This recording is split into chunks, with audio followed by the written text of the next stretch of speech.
새벽 4시, 나는 회의록을 다시 읽고 있었다. 기준금리 동결을 고민하던 날, 이창용은 기자들 앞에서 물가와 금융안정 사이의 균형이 가장 어렵다고 말했다. 그 표정 속에서 나는 숫자보다 무거운 압박을 느꼈다. 바로 몇 시간 전 워싱턴에서는 제롬 파월이 추가 긴축 가능성을 시사했다. 미국의 한 문장이 한국의 환율을 밀어올리고 CDS 프리미엄을 자극하고 가계대출 금리를 흔드는 구조를 나는 오래 지켜봐 왔다. 당신이라면 그 자리에서 어떤 선택을 했을까? 금리를 올리면 부동산 시장이 흔들리고 멈추면 원화가 무너질 수 있다. 회의실 문이 닫히는 순간 나는 한국 경제의 균형추가 임계점 바로 앞에서 떨리고 있음을 느꼈다. 스탑! 나는 환율 차트를 넘기며 1997년을 떠올렸다. 당시 재정경제원 장관이었던 강경식은 외환 보유고가 충분하다고 말했다. 그러나 국제금융시장은 그의 말을 믿지 않았다. 결국 한국은 인터내셔널 모네타리 펀드의 문을 두드렸고 대통령 김영삼은 구제금융협약에 서명했다. 그해 겨울 금리는 치솟았고 기업들은 연쇄 부도를 맞았다. 나는 그때의 CDS 급등과 당위 외채의 만기 구조를 지금의 수치와 겹쳐본다. 구조는 달라도 본질은 같다. 신뢰가 흔들리는 순간 금리는 방어 수단이 아니라 공포의 증폭기가 된다. 지금 이창용 앞에 놓인 선택은 단순한 0.25%포인트의 문제가 아니다. 당신은 위기의 신호가 숫자에 먼저 찍힌다고 믿는가? 아니면 사람들의 심리에 먼저 번진다고 생각하는가? 워싱턴에서 들려온 또 한 번의 발언이 서울 외환시장을 흔들었다. 제롬 파월은 물가가 목표로 돌아간다는 확신이 필요하다고 강조했고, 같은 시각 프랑크푸르트의 크리스틴 라가르드 역시 긴축 기조를 쉽게 거두지 않겠다고 말했다. 나는 그 문장들이 어떻게 원달러 환율 그래프 위에서 즉각적인 파동으로 번지는지 지켜봤다. 미국과 유럽의 금리가 오르면 달러 유동성은 빨려 들어가고 신흥국 통화는 약세 압력을 받는다. 한국의 은행들은 외화 조달 비용이 오르고 기업의 달러 표시 부채는 무거워진다. 이창용은 그 메커니즘을 누구보다 잘 알고 있다. 금리를 올리면 자본 유출을 막을 수 있지만 이미 높은 가계부채와 부동산 가격을 더 압박하게 된다. 나는 수치 뒤에 있는 사람들을 떠올린다. 변동금리 대출을 안고 있는 자영업자 전세대출 이자를 걱정하는 신혼부부. 글로벌 긴축은 추상적인 정책이 아니라 그들의 통장 잔고로 이어진다. 당신이라면 외환시장의 안정을 먼저 택하겠는가? 아니면 가계의 숨통을 남겨두겠는가? 나는 2010년대 아테네의 골목을 떠올린다. 총리 요르고스 파판드르가 재정적자를 공개했을 때 시장은 그리스 국채 금리를 폭등시켰다. 뒤이어 알렉시스 치프라스는 긴축 거부를 외쳤지만 결국 유럽중앙은행과 채권단의 조건을 받아들여야 했다.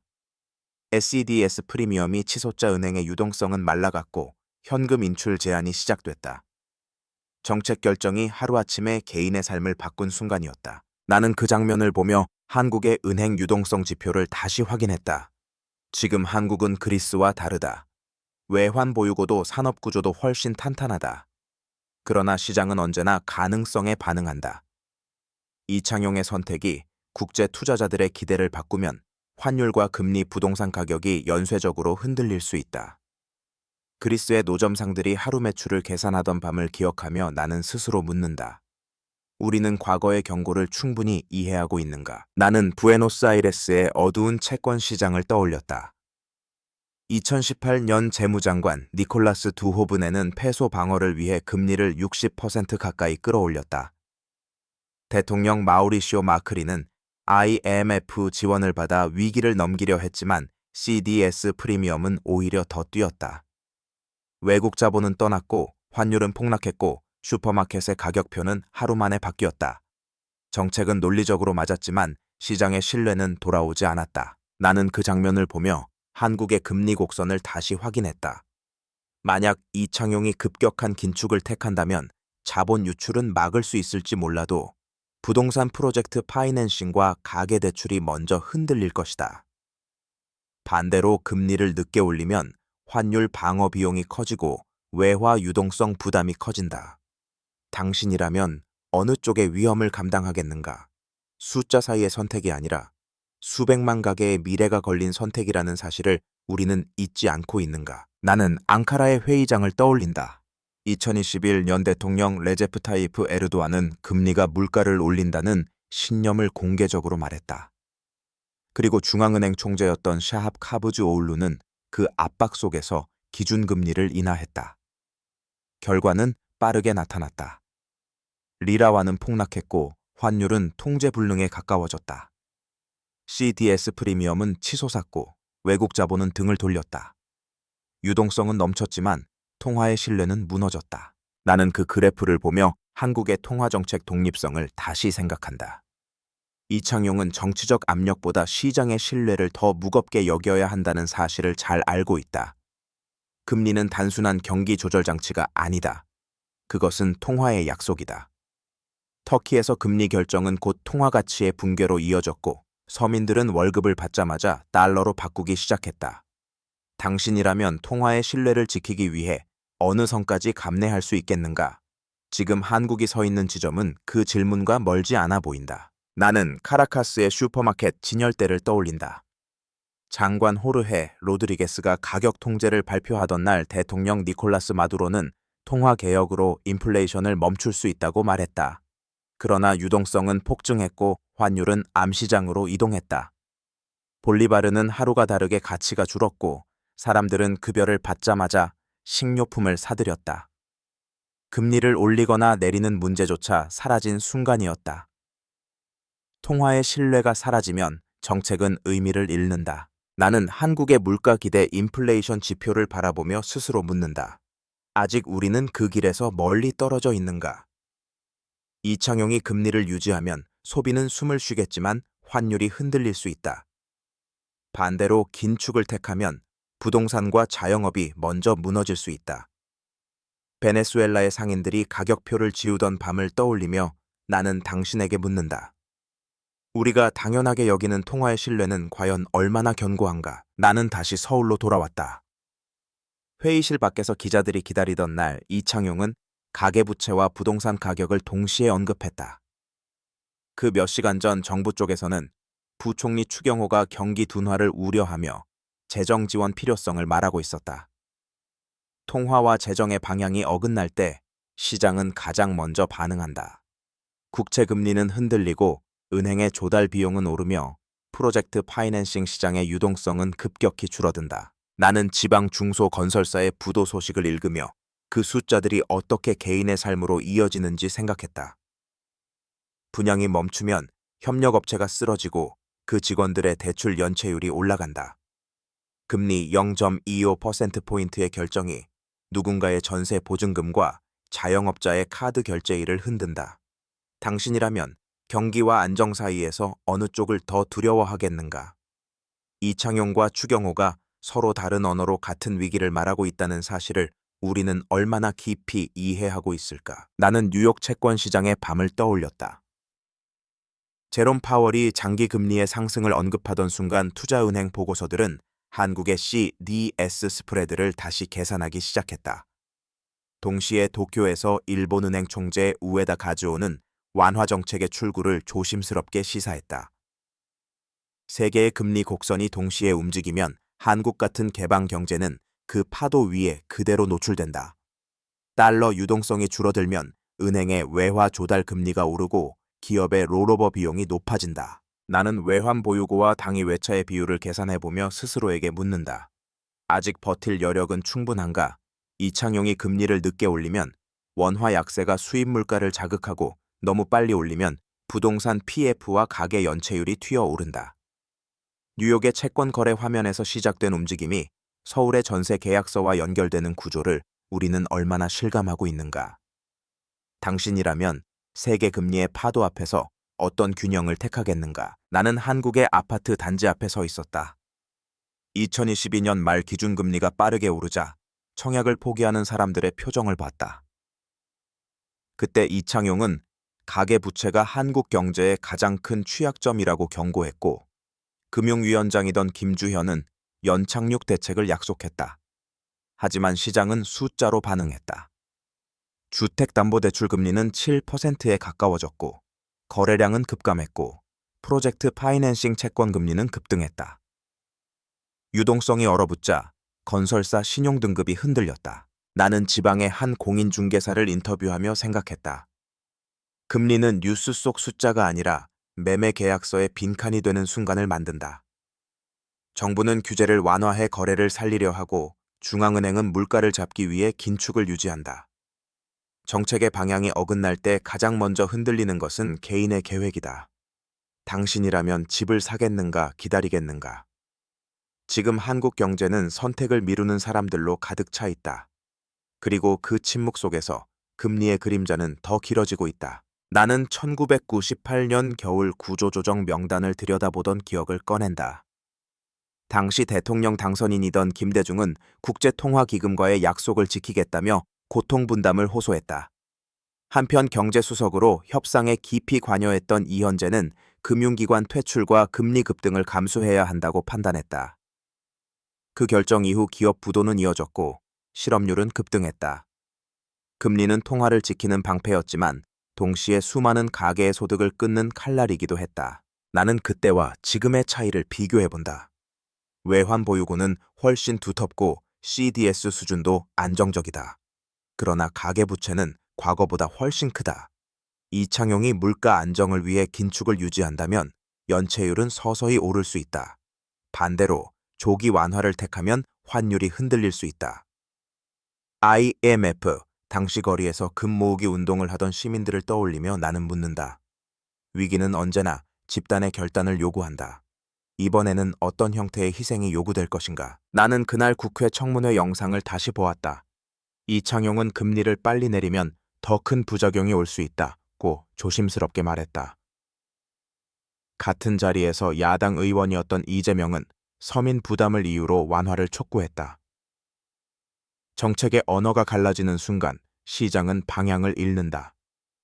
국채 금리는 미묘하게 흔들리고 은행차의 스프레드는 넓어지며 CDS 프리미엄이 조용히 올라간다. 나는 그 움직임이 얼마나 빠르게 개인의 삶으로 번지는지 수없이 보아왔다.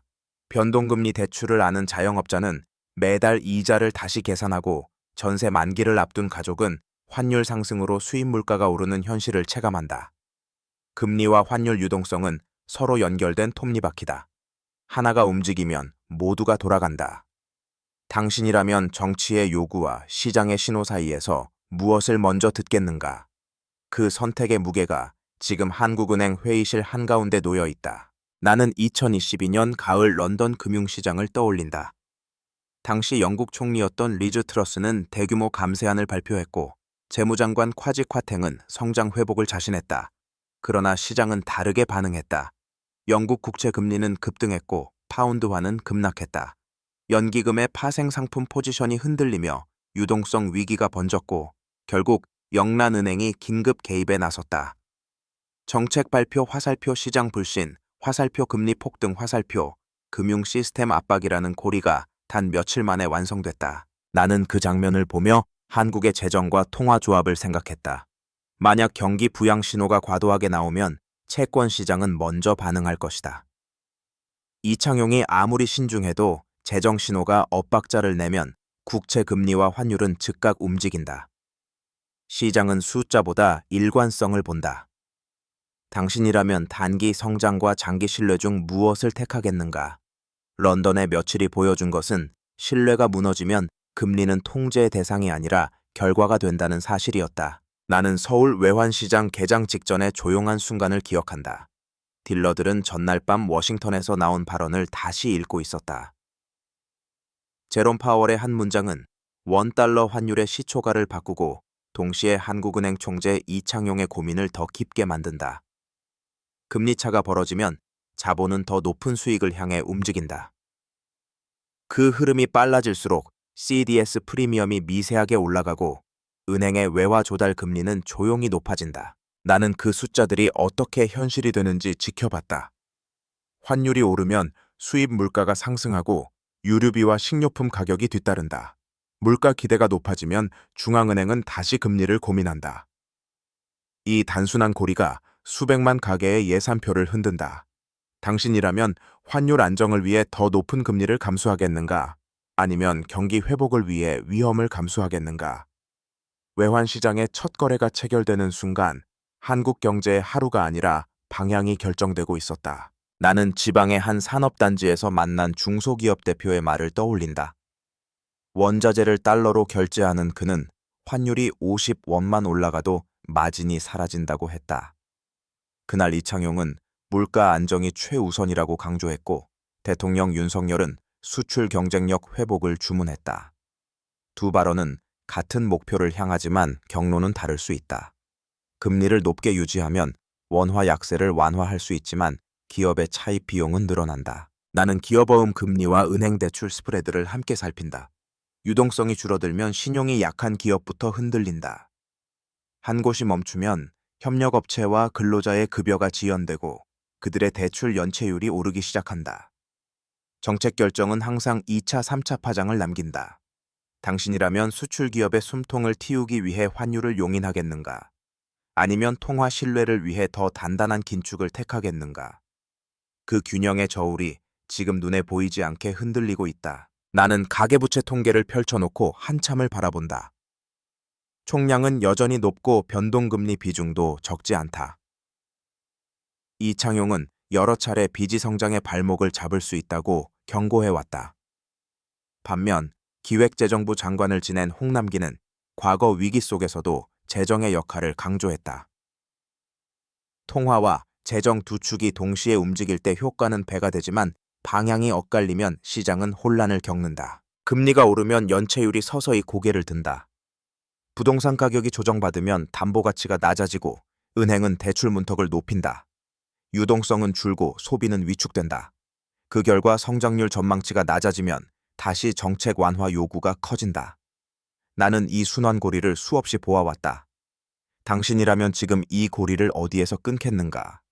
통화의 신뢰를 지키는 선택과 가계의 숨을 지키는 선택 사이에서 우리는 어떤 대가를 감당할 준비가 되어 있는가? 나는 국제신용평가사의 보고서를 천천히 읽어 내려간다.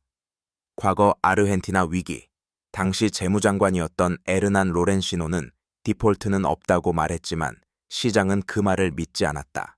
반면 그리스 총리 키리아코스 미초타키스는 긴축 이후 재정 신뢰 회복을 최우선에 두며 CDS를 낮추는 데 집중했다. 같은 위기 경험이라도 선택은 달랐고 결과도 달랐다. 나는 한국의 국가 신용등급 전망과 CDS 흐름을 겹쳐본다. 아직은 안정적이지만 금리와 환율이 동시에 흔들리면 평가는 언제든 바뀔 수 있다. 이창용의 발언 하나, 정부의 재정 신호 하나가 해외 투자자의 모델에 입력된다. 그리고 그 결과는 국채 금리 상승, 외화 조달 비용 증가, 기업 투자 위축으로 이어진다. 당신이라면 신용을 지키기 위해 얼마나 선제적으로 움직이겠는가? 신뢰는 쌓는 데는 시간이 걸리지만 무너지는 데는 단 하루면 충분하다는 사실을 우리는 이미 여러 번 보아왔다. 나는 밤늦게 카드 결제일을 계산하던 한 자영업자의 메시지를 읽었다. 금리가 1%포인트 오르는 동안 매출은 줄었고 임대료는 그대로였다. 그날 이창용은 금융 안정 조치를 검토하겠다고 말했고 금융위원장 김주현은 연체 차주 지원 프로그램을 확대하겠다고 했다. 정책은 준비되고 있었지만 시장의 속도는 더 빨랐다. 카드 연체율이 조금씩 오르고 저축은행의 조달 금리가 높아지며 유동성 경색의 신호가 조용히 나타났다. 나는 그 숫자 뒤에 있는 얼굴들을 떠올린다. 환율 상승으로 식자재 값이 오르고 금리 상승으로 대출 상환액이 늘어난다. 정책 결정 화살표, 시장 반응 화살표, 개인의 삶 변화라는 고리가 너무 선명하게 이어진다. 당신이라면 이 흐름을 어디서 멈추겠는가? 우리는 지금 통화의 신뢰와 사람들의 생존 사이에서 균형을 찾고 있다. 그리고 그 저울 위에서 한국 경제의 미래가 아주 천천히 흔들리고 있다. 나는 마지막으로 한국은행 금통위 회의가 끝난 뒤에 정적을 떠올린다. 문이 열리고 이창용이 걸어 나오던 순간 기자들은 금리보다 그의 표정을 먼저 읽으려 했다. 며칠 전 미국에서는 제롬 파월이 인내를 강조했고 그 한 문장이 세계 채권 시장의 기대를 다시 조정했다. 한국의 국채 금리 CDS 스프레드 $1 환율이 그 기대 속에서 움직인다. 정책은 국내에서 결정되지만 시장은 국경을 모른다. 나는 수십 년간 위기를 기록해온 관찰자로서 스스로 묻는다. 우리는 이미 IMF의 겨울을 겪었고 아르헨티나와 그리스, 터키와 베네수엘라의 교훈을 보았다. 그럼에도 같은 질문이 다시 돌아온다. 통화의 신뢰를 지키기 위해 우리는 얼마나 고통을 감내할 준비가 되어 있는가? 금리를 올리면 누군가의 꿈이 멈추고 내리면 또 다른 위험이 자란다. 당신이라면 어떤 선택을 하겠는가? 지금 이 순간 그 질문이 바로 우리 모두의 미래가 되고 있다. 나는 창밖으로 새벽의 불빛을 바라보며 마지막 장을 넘긴다. 세계의 숫자들이 서로 얽혀 돌아가는 이 거대한 톱니바퀴 속에서 이창용의 선택은 단지 한국만의 문제가 아니다. 워싱턴의 제롬 파월, 프랑크푸르트의 크리스틴 라가르드, 도쿄의 우에다 가즈오가 같은 밤 다른 결정을 내리면 한국의 환율과 CDS 부동산과 유동성 지표는 다시 흔들릴 것이다. 나는 그 연결을 오래 기록해왔다. 우리는 IMF의 겨울에서 살아남았고 남미와 유럽의 위기에서 교훈을 얻었다. 그러나 역사는 늘 새로운 얼굴로 돌아온다. 금리는 숫자지만 그 결과는 삶이다. 정책은 문장으로 발표되지만 시장은 신뢰로 해석한다. 그리고 그 해석은 가게의 식탁과 기업의 월급날로 이어진다. 이제 질문은 다시 우리에게 돌아온다. 당신이라면 어떤 선택을 하겠는가? 안정과 성장 신뢰와 생존 사이에서 우리는 어떤 미래를 감당할 준비가 되어 있는가? 나는 기록을 덮지 못한 채 한동안 자리를 떠나지 못했다. 1997년 협상 테이블에 앉았던 강봉규는 훗날 선택의 여지가 많지 않았다고 회고했다. 그때 미국 재무장관이었던 로버트 루비는 신흥국의 구조개혁을 요구하며 자본시장의 신뢰 회복을 강조했다. 국가의 선택은 냉정했고 그 대가는 국민이 나누어 짊어졌다. 금리는 방어선이었지만 동시에 시험대였다. 지금 이창용 앞에 놓인 부담도 다르지 않다. 환율 CDS 가계부채 부동산 유동성은 서로를 비추는 거울처럼 연결돼 있다. 나는 오랫동안 경제를 추적해온 관찰자로서 확신한다. 위기는 어느 날 갑자기 오지 않는다. 작은 균열이 반복될 때 임계점은 조용히 다가온다. 당신은 지금의 신호들을 어떻게 읽고 있는가? 우리는 과연 다음 선택의 순간에 준비되어 있는가? 나는 마지막으로 숫자 대신 사람들의 얼굴을 떠올린다. IMF 협상장에 섰던 김영삼의 굳은 표정, 그리고 구조조정을 밀어붙였던 김대중의 결단을 생각한다. 그들은 완벽해서가 아니라 시간이 허락하지 않았기 때문에 선택했다. 시장은 기다려주지 않았고 환율과 금리는 매 순간 반응했다. CDS는 국가의 신뢰를 숫자로 보여주었고 유동성은 경제의 혈류처럼 흐르다 멈추기도 했다. 지금 이창용 앞에 놓인 부담 역시 같은 성격을 지닌다. 금리를 올리면 부동산과 가계가 흔들리고 내리면 환율과 자본 흐름이 긴장한다. 정책 결정 화살표, 시장 반응 화살표, 개인의 삶 변화라는 고리는 단 한 번도 끊긴 적이 없다. 나는 오랫동안 그 장면을 기록해왔다. 그리고 이제 다시 묻는다. 당신이라면 어떤 대가를 감수하겠는가? 안정의 비용인가? 성장의 위험인가? 임계점 바로 앞에 선 지금 우리의 선택이 곧 다음 세대의 환경이 된다. 나는 긴 기록의 끝에서 다시 처음의 질문으로 돌아온다. 회의실 문이 닫히던 새벽 이창용의 한 문장은 시장의 기대를 바꿀 수 있었다.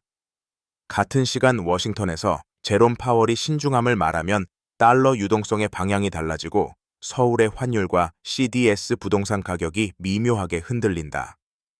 세계 경제는 서로를 비추는 거울이다. 어느 한쪽의 선택이 다른 쪽의 현실이 된다. 나는 수십 년 동안 위기의 기록을 읽어왔다. IMF의 겨울, 아르헨티나의 디폴트, 그리스의 긴축 터키와 베네수엘라의 통화 붕괴.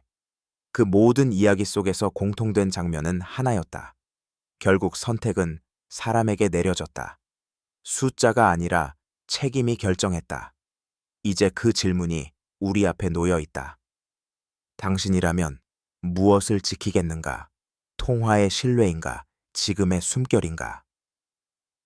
우리가 내리는 판단이 다음 세대가 살아갈 경제의 기후를 만들고 있다는 사실을 우리는 정말로 알고 있는가?